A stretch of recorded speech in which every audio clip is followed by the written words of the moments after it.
మీరు చూస్తున్నది Saint Thomas Malankara Catholic cathedral church.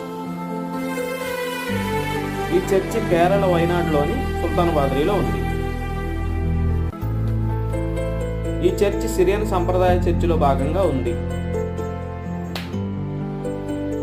ఈ చర్చి వెస్ట్ సిరియాక్ ఆచారం పాటిస్తుంది.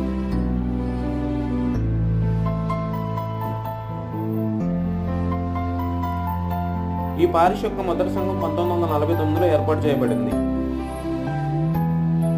ఈ పారిష్ మే 19, 1960 స్థాపించబడింది.